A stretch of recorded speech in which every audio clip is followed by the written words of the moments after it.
And what, like, I'm still asking the questions, and I've known you for 3.5 years, and I'm still asking those questions, like, oh, Daryl, what was this like when you did this? And what was it like when you did that?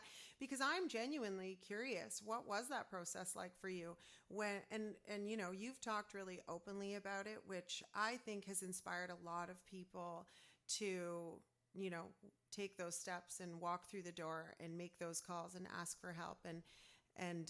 So I guess, I know your backstory, and it's not that we've been shy in telling it, but what I'm always curious, like, you went to 3 rehabs, right? Was it 3? Well, yeah, 2 official. I count the first one because honestly, I didn't know what to do. Yeah. And I think a lot of people think that, whereas if I stay away from it long enough, then I'm cured. And that's what I thought. So I just went and lived with my parents way up in Manitoulin Island for about 6 months. As pleasant as that was, it was not.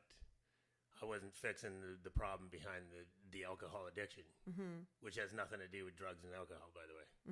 It has everything to do with the way I view myself and I view the world, and the way that I self-talk, suffered, and whatever. Right.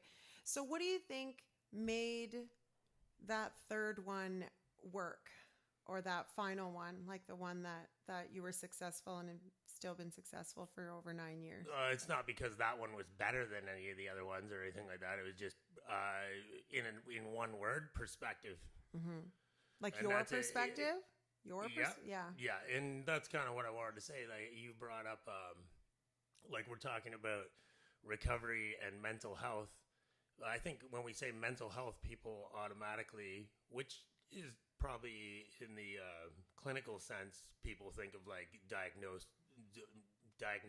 You're gonna have to help me with words today. That's okay. Okay, because I'm like tired. So that's okay. So don't leave me hanging. When you see me struggling, just I'll finish just my guess. sentence. Okay. Yeah. But mental health to me is every day. Like, I was just talking today again on the car ride over, how everybody is so like, well, I need look at in the mirror. I need to lose weight. Dudes are working out and they're flexing their biceps, or like people are just like, oh, what do I look like in this dress? The only time that honestly matters is when you're looking in the mirror, and how much do you do that in a day? Like, the average person, maybe like 30 seconds to 5 minutes when you're getting ready, and the rest of the day you're dealing with your mental health.